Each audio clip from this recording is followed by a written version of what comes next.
വല്ലപ്പുഴ പഞ്ചായത്തിലെ പഞ്ചാരത്തുപടി മുഴുവൻതോട് കോളനി കുടിവെള്ള പദ്ധതി നാടിന് സമർപ്പിച്ചു. പഞ്ചാരത്തുപടി SC കോളനി റോഡ് ഉദ്ഘാടനവും നടന്നു. ചടങ്ങുകളിൽ നിന്ന് പഞ്ചായത്ത് പ്രസിഡന്റ് വിട്ടുനിന്നത് പ്രതിഷേധത്തിനും ഇടവരുത്തി.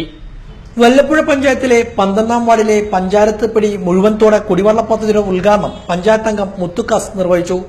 പഞ്ചായത്ത് 1 ലക്ഷം രൂപയും നാട്ടുകാർ സ്വരൂപിച്ച 1 ലക്ഷത്തോളം രൂപയും ചെലവഴിച്ചാണ് പദ്ധതി യാഥാർത്ഥ്യമാക്കിയത്. നിരവധി കുടുംബങ്ങൾക്ക് പദ്ധതിയിലൂടെ കുടിവെള്ളം ലഭ്യമാകും. മുഴുവൻകോട് കുടിവെള്ള പദ്ധതിയുടെ ഉദ്ഘാടന വേളയിലാണ് നാം. ഇതിന് പഞ്ചായത്ത് 1 ലക്ഷം രൂപ ഫണ്ട് അനുവദിച്ച് ബാക്കി 1 ലക്ഷത്തോളം രൂപ ഇവിടുത്തെ പരിസരവാസികൾ കയ്യിൽ നിന്ന് എടുത്തിട്ടാണ് ഈ പദ്ധതി നമ്മൾ പൂർത്തീകരിച്ചിട്ടുള്ളത്. അതിന് ഈ പരിസരവാസികളോട് ഞാൻ പ്രത്യേകം നന്ദി പറയാണ്. അതിന് പ്രധാന പങ്കുവഹിച്ച നമ്മളെ ബഹുമാനപ്പെട്ട അലിക്ക, അബ്ബാസാജി, അതുപോലെ ഇതിന്റെ പേപ്പർ വർക്കുകൾക്കും ഞങ്ങളെ കൂടെ നിന്ന് അബ്ദുറഹ്മാനിക്ക, ചന്ദ്രേട്ടൻ തുടങ്ങിയ എല്ലാവരെയും ഇതിന്റെ നന്ദി അറിയിക്കുകയാണ്. ചടങ്ങിൽ അബ്ബാസ് ഹാജി അധ്യക്ഷനായിരുന്നു. ഷംസുദ്ദീൻ, കാസിം, കബീർ, അനസ്, ജംഷീർ, ചന്ദ്രൻ തുടങ്ങിയവർ പങ്കെടുത്ത് സംസാരിച്ചു. ഇതോടൊപ്പം ടാറിംഗ് പ്രവൃത്തികൾ പൂർത്തിയാക്കിയ പഞ്ചാരത്തുപടി SC കോളനി റോഡിന്റെ ഉദ്ഘാടനവും വാർഡ് മെമ്പർ മുത്തുക്കാസിം നിർവഹിച്ചു. രവി, രാജേഷ്, ബേബി തുടങ്ങിയവർ സംസാരിച്ചു. അതേസമയം 2 പരിപാടികളും പഞ്ചായത്ത് പ്രസിഡന്റ് നന്ദവിലാസിനെയാണ് ഉദ്ഘാടനം ചെയ്യുവാൻ തീരുമാനിച്ചിരുന്നത്. എന്നാൽ കോൺഗ്രസിനുള്ളിൽ പടലപ്പിണക്കങ്ങൾ മൂലമാണ് ചടങ്ങിലേക്ക് പ്രസിഡന്റ് വരാതിരിക്കാൻ കാരണമെന്ന ആക്ഷേപവും ഇവിടെ ഉയർന്നു.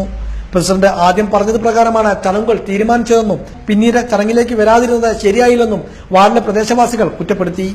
ഈ ശ്ലാഘനീയമായ ഈ അവസരത്തിൽ ഈ പ്രദേശത്തുകാരെ സംബന്ധിച്ചിടത്തോളം, ഈ വാർഡിലെ ജനങ്ങളെ സംബന്ധിച്ചിടത്തോളം ഒരു ഉത്സവ പ്രതീതിയുടെ അവസ്ഥയാണ് കുടിവെള്ള പദ്ധതി ഉദ്ഘാടനത്തിന് ഇവിടെ ഉണ്ടായത്. ഇതിൽ പങ്കാളിത്തം വഹിക്കാൻ ഈ പഞ്ചായത്തിന്റെ സമാദരണീയനായ പ്രസിഡന്റ് ഇവിടെ എത്തിപ്പെട്ടില്ല എന്നത് ഞങ്ങളെ സംബന്ധിച്ചിടത്തോളം വളരെ ഖേദകരവും പ്രതിഷേധാർഹവുമാണ്. അന്വേഷണത്തിൽ പ്രസിഡന്റ് വേറെന്തോ കാരണങ്ങൾ കൊണ്ട് വന്നില്ല എന്നുള്ളതാണ് അറിഞ്ഞത്.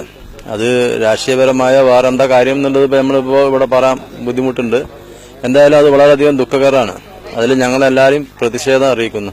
പ്രസിഡന്റ് പങ്കെടുക്കാത്തത് വൈസ് പ്രസിഡന്റിന്റെ ക്ഷണിക്കാത്തതിന്റെ പേരിലാണ് എന്നുള്ളതാണ് ഞങ്ങൾക്ക് അറിയാൻ കഴിഞ്ഞത്. ഒരു പ്രോട്ടോകോൾ അനുസരിച്ചിട്ട് ഇതൊരു പഞ്ചായത്തിന്റെ മൊത്തം ഉള്ളതല്ല, ഒരു വാർഡിന്റെ കുഴൽക്കിണറാണ്. അതുകൊണ്ട് പ്രസിഡന്റ് പങ്കെടുക്കാത്തത് ഞങ്ങളുടെ കാരണന്മാര് പറഞ്ഞ മാതിരിക്ക് ഞങ്ങൾക്ക് വളരെയധികം പ്രതിഷേധാർഹമാണ്.